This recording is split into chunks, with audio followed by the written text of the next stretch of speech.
but there's quite a bit of kind of interesting research that we want to talk through today. We're going to kind of cover only a couple of topics. The full research program has quite a lot packed in there. We're just going to talk about a few things today and then leave some time at the end for questions, discussion, any comments that you have. This is not kind of a huge audience that we have today, so feel free to be comfortable just jumping in. You can also put questions in the chat. We'll try and respond to those at the end. So just as an introduction, my name is Doug Kincaid. I can see some familiar names out there in the participants today. I'm the Managing Director of Financial Services at Greenwald Research. I'm joined also by Sam Cantor, who's a Senior Associate at Greenwald Research and was helping me throughout the Retiree Insights program this year and last year, and knows quite a bit about all of this as well. Let me progress here.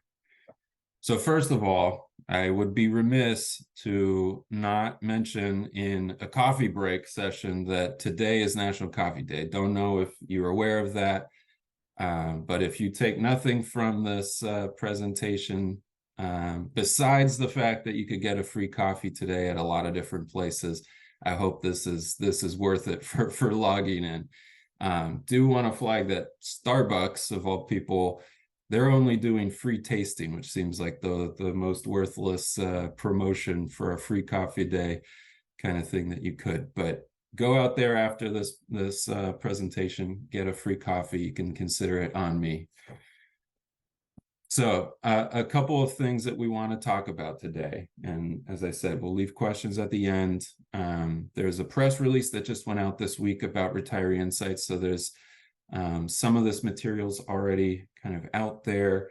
If you want to contact us, if you're interested in this, you kind of want to know more. This is a multi-sponsor project that we do, but we're happy to kind of talk to you about some of the topics involved and kind of give you more information about how sponsorship works and all of that kind of stuff.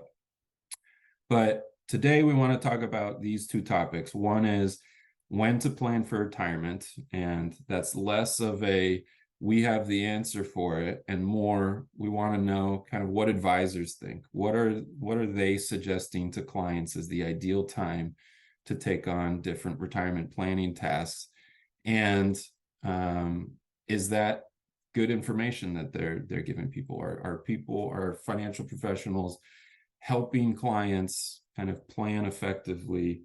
Are there issues related to kind of what people think is a good time to do this? We'll talk through a lot of that. And then we're going to talk about the future of AI in financial advice.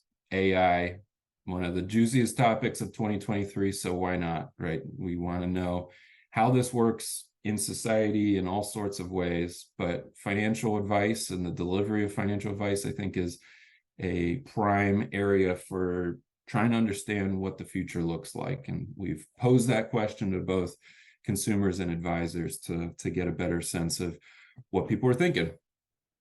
So just very briefly, want to include this methodology here so that you can kind of see who we're talking about when you see some of these results. We're just going to be talking about survey results this year. We have focus groups that follow the surveys that are about to happen next week, actually, where we talk to consumers and financial professionals about all of these topics that we've surveyed them on. But for consumers, we're looking at pre-retirees and retirees. So this is not Gen Pop, this is not 18 plus, this is people near retirement or in retirement, and those who have at least 200K in assets. So this is a kind of specific category of pre-retire and retiree, worth keeping that in mind. We're also only looking at people who don't have pension income. That was a decision we made a long time ago in Retiree Insights to try and understand basically the future of retirement savers and people trying to think through retirement income and how to make that work with 401ks and retirement savings on their own. We also surveyed financial professionals. I won't go into all of the kind of screeners and requirements that we do for that, but important to know that this is a mix of financial professionals. It's not just kind of one audience here. And we design the survey to be as reflective as possible for a financial professional group that would be advising pre-retirees and retirees. So it's a group that's aimed to be appropriate comparison points for all of this. So let's start off with the first topic, which is when to plan for retirement. As you'll see in a few slides, financial professionals actually suggest taking on many planning tasks surprisingly close to one's retirement. And there's been movement in that just in the last couple of years. So we're gonna explore that. We're gonna see what some of the implications are and try and think about, is that too late? Are these suggestions too late? So first going to hand it over to Sam. We're going to pass it back and forth as we go through the presentation. Thanks, Doug. So first, we're going to look at retirement planning tasks done before retirement. I know the graph is a bit busy, but the dark blue represents the retirees who have done that task before retiring. The light green represents the pre-retirees that have done that before retiring.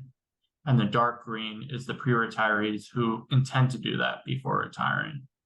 As you can see, pre-retirees aspire to complete a number of tasks, basically all of them, before they retire, but that might be wishful thinking according to the retirees. A small number of pre-retirees have done specific tasks, for example, developing a plan to produce income in retirement, developing a plan to deal with risk of long-term care needs, and creating a formal written retirement plan. But they have high expectations to do so, with 92% saying they intend to develop a plan for producing income in retirement, 89% saying they intend to develop a plan to deal with the risk of long-term care needs, and 75% saying they intend to create a formal written plan. Yet looking at retirees, many fail to do so and fall short and are considerably lower. When developing a plan for producing income in retirement, only 63% of retirees say they did that. Only 40% of retirees say they developed a plan to deal with the risk of long-term care needs. And only 1/3 of retirees say they created a formal written retirement plan. As you saw, consumers fall short on doing these tasks. Yet on top of that, even those who are doing the tasks are doing it without financial professionals. It's important to note that 60% of our audience was working with a financial professional, yet many are doing these tasks without help. The graph shows the people who received help who did the tasks. So only 43% of those who made an assessment about what their lifestyle goals for retirement are and what it will cost used a financial professional to help with this task. And a majority of 6 in 10 say that they did the task without a financial professional's help. Also, only 1/3 used a financial professional when they developed a plan to deal with the risk of long-term care needs, when 2/3 did that task without a financial professional's help.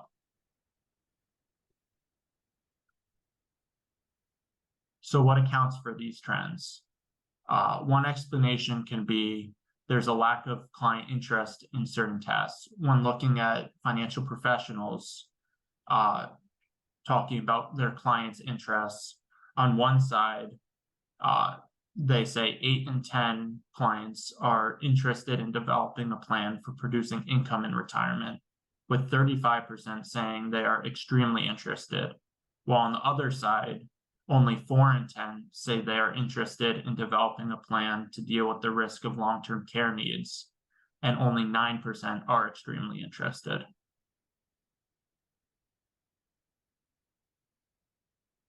Great, thanks, Sam. So I think that is a possible explanation, right? And financial professionals would know if they're getting a lack of interest on certain topics with clients and certain services and planning tasks. But there's also this other factor going on that we've already hinted at, which is kind of when do you do these planning tasks, and does that account for part of the reason why things don't get done? So this is a chart that shows, according to financial professionals, what is the ideal time for your typical working client to start serious work on all of these same planning tasks that Sam's been talking about. And we asked this back in 2018. You can see represented in the green bar. We asked this year, of course. And you can see each of those numbers represent the ideal time in terms of number of years before retirement to tackle these different tasks. And this is always kind of a give and take thing. I think everyone knows that you can't simply start as early as possible in terms of serious retirement planning, because the closer you get to retirement, the more realistic you know kind of what's going on, what your expectations are, how much you've saved, what kind of realistic retirement you can translate that to. All sorts of things make sense that you got to wait until you're close enough to actually do a good job with this. But the flip side is, if you wait too late, we're going to see a lot of people not doing these tasks, not getting to it.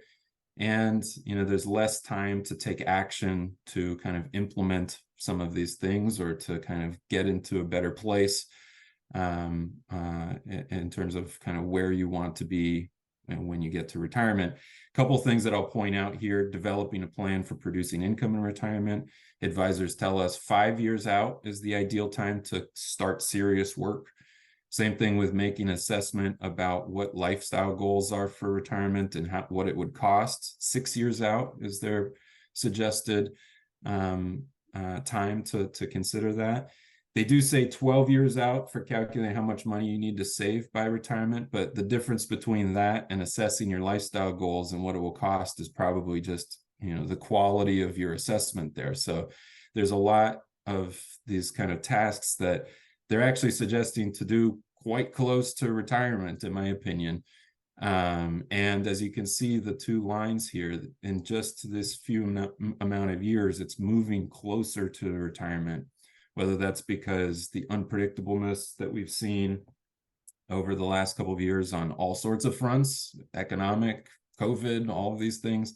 Maybe that's pushing financial professionals to think that you gotta wait to see how things play out to really do effective retirement planning.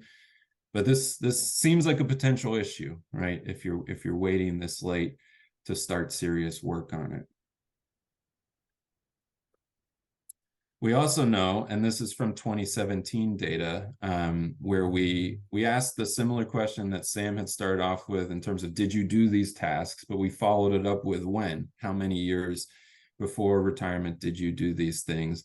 And then we tracked it in this kind of cumulative chart, so that we're looking at what percent of consumers are getting all of these tasks done as we get closer and closer to retirement. You can see the years counting down on the x-axis at the bottom. And I've put a kind of dotted purple line here for 50%. And I do that because if you look at 5 years out before retirement, nothing has been done by 50% of what will be retirees. So the amount of planning that's done in advance of 5 years out is already low, let alone kind of advisors' recommendations and suggestions of like, what is the ideal time to start serious work on it. There's already a tendency to wait until the last minute for these planning tasks. And as you can see, in those last couple of years, there's a spike in a lot of activity happening that gets us up to some of these bigger percentages of kind of tackling certain tasks. The ones at the bottom are kind of the long-term care and formal plan, which doesn't get done by very many people at any point, but even those are kind of moving upwards a little bit at the end. The main point is that consumers are already kind of waiting to do these tasks, and the tendency to wait often becomes an issue of not getting it done before you retire. And then lastly, wanted to just kind of pose the potential consequences of this from the financial professional perspective, which is that, not only do planning tasks not get done, but we know that early retirement is extremely common. It's basically half of retirees say that they retire earlier than they had planned to. That's not usually just a couple of months early. So if we're suggesting that planning tasks be done, only a few years before retirement, we're also now running into the possibility that retirement happens way earlier than people expect. We know a lot of reasons why that happens. It's not only just a desire to retire. Health, family, discomfort with work, or other factors that kind of push you out of work means that this could happen a lot sooner than people think. And you can see on this chart here, 69% of financial professionals have actually seen this as well. So it's not just in the data of the consumers that we've surveyed, but advisors, 7 in 10 basically, say that they've seen more variance in the age that clients retire. So it's kind of becoming less of that, that average age is when we can always expect people to be retiring. There's now people who are retiring much earlier. There's people who are working later because of the ability to work from home and all of these different factors that have changed over the last couple of years. All of this makes kind of the timing of this complicated. And as you can see on the right, according to financial professionals, clients retiring earlier, according to 94% of financial professionals, makes it more challenging to do retirement income planning. And if you can remember, it was just 5 years before retirement that financial professionals said was the ideal time to be taken on these tasks. Probably not surprising that early retirements are therefore creating challenges for that financial professional, and no doubt the client and the consumer who are trying to kind of think this through and come up with a plan for themselves. There's a lot of kind of things to be thinking about with this. I'm curious at the end to get anyone's opinion about what's the way to do this. I would think that surveying 300 advisors and taking the average of what they think is ideal is a pretty good estimate of kind of expert opinion about when you should do these. But maybe there's a way to think through the timeline of checklists that's not so kind of single moment. Maybe there's a kind of taking these planning tasks across your kind of working career and kind of working towards refining a more exact plan by that 5-year out period, for example. But something probably needs to be done differently here to get more people taking on these tasks, getting financial professional help, and not running into retirement without having done it. All right, so let's flip to another topic with the time that we have left here, which is the future of AI and advice. As we'll see, there's a lot of discomfort, probably not surprising, but financial professionals believe it's here to stay. One thing I wanted to mention before we jump into it, if you follow Shlomo Bernatzi, famed behavioral economist on LinkedIn, he talked just yesterday about the fact that he's about to come out in the Wall Street Journal with an article about just this very topic. It's very much in the zeitgeist of the industry for financial advisors. How do we make this work? I think everyone kind of sees the potential for transformative change here, but kind of understanding where it's going and how it might be utilized, I think, is an interesting question that we should be starting to track in a serious way. So as Doug was saying, the big picture is there's not a lot of comfort in the idea of AI in financial advice. Looking at consumers, only 8% say they're at least very comfortable with AI in financial advice. And then on the right, looking at financial professionals, it's eerily similar. Only 11% say they're at least very comfortable with AI playing a role in financial advice. Not surprisingly, with low comfort, there's also low interest. On the left, you can see that 14% say they are interested in, of consumers say they're interested in working with a financial professional who uses AI tools, while a similar number, 13%, are interested in using AI tools themselves for financial planning and advice. And then one interesting thing we saw was there's a big difference in the not at all interested with using it themselves and having a financial professional use it. Only, or 28% say that using it themselves, they're not at all interested, while 19% say they're not at all interested in their financial professional using it. And we think, or kind of see that as counterintuitive, as when you are going to a financial professional, you are paying them for their service and you want it to be a little bit more personalized. But the big takeaway is that there is not a lot of interest in AI as a financial planning tool. Also, not surprisingly, looking again at the 2017 Retiree Insights research, looking towards robo-advice when that came about, only 5% of consumers say they felt robo-advice was appealing. And when we asked advisors in this past, or in the 2023 research, what role AI can play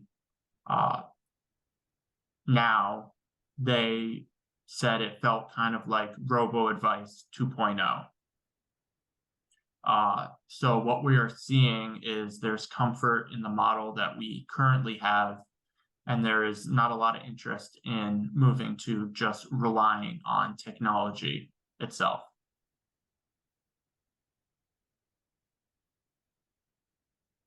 Great, thanks, Sam. I think that probably was to be expected. We had seen it for years with robo-advice.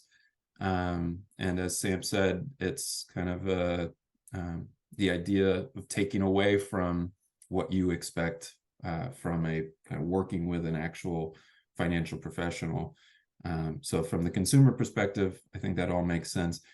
From the financial professional perspective, it's a little bit more nuanced in that despite that discomfort, it's pretty clear in their results that some aspect of this is going to play a role in the delivery of advice. You could see here, we asked them whether they thought AI was just a trend, whether it's going to fade. And the vast majority here very much reject that idea, basically think that this is something that's going to be here. It's not going to disappear anytime soon. And I think counter to kind of the comparison to robo-advice, it seems like something that they feel like they need to kind of incorporate as opposed to something that may be working on the fringe or a different type of service for people online. This is something that's going to weave its way into kind of all aspects of financial advice and the delivery of financial advice. Also, interestingly, 2/3 actually say they believe AI represents an opportunity for financial professionals. And you can see from that same question where we asked, what role can AI play? A lot of, I think, interesting kind of ideas from financial professionals of kind of where they could see this happening. A couple of quotes here. I view it as having the potential to create more dynamic financial planning, coming up with creative solutions I may not have thought of. I think that's kind of fascinating, right? That they're thinking that AI, maybe they can come up with creative solutions. It's not just kind of technical analysis of data, but maybe there's creativity that's possible through AI. Or second one here, predicting when a client may call with needs and wants so the advisor can get ahead of that call.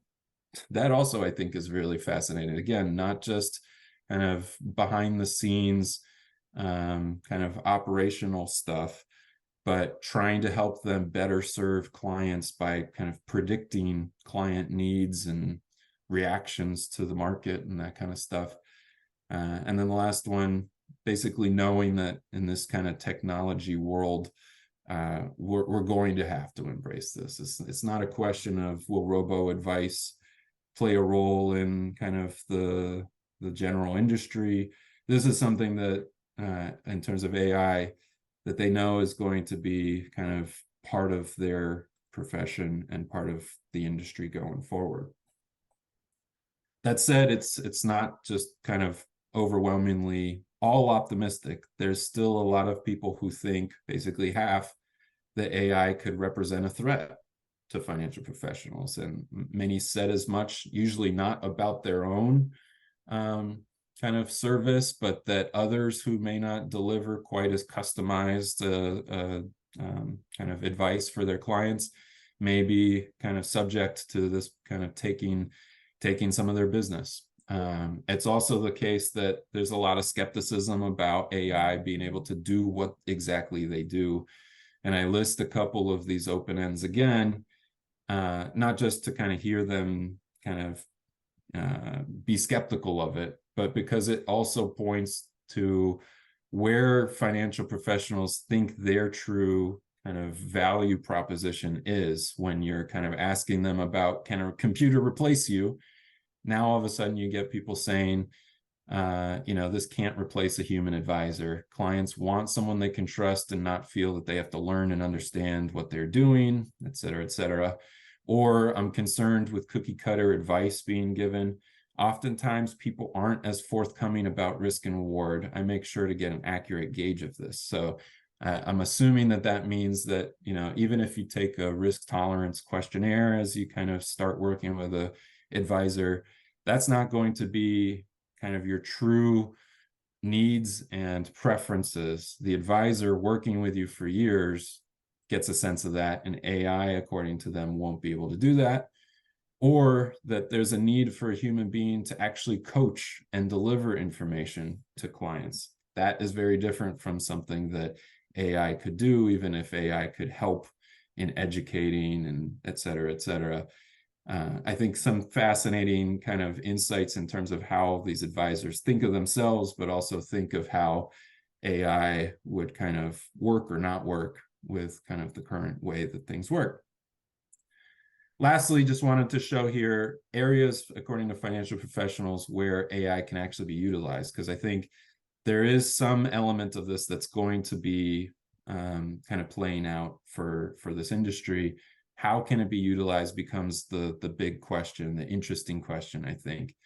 And according to financial professionals, top 2 responses, customer relationship management. You can see the description that we gave them, kind of helping with onboarding, appointment scheduling, lead generation, all that kind of stuff. Or real-time market analysis, basically helping you kind of provide up-to-date information, trends, all that kind of stuff, to do a better job for your clients.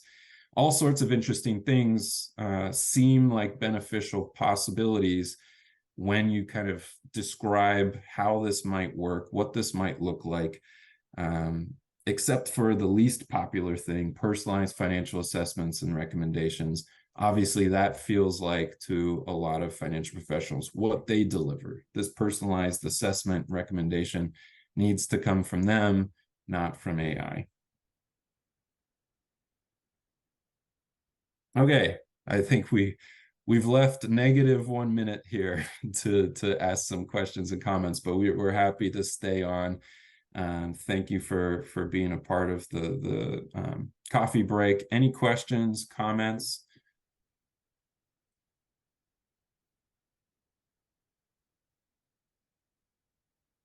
Feel free to unmute yourself, or if you want to chat something.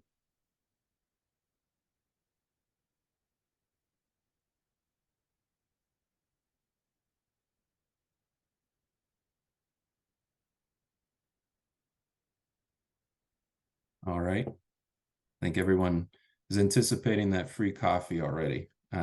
So want to thank you again for being a part of it.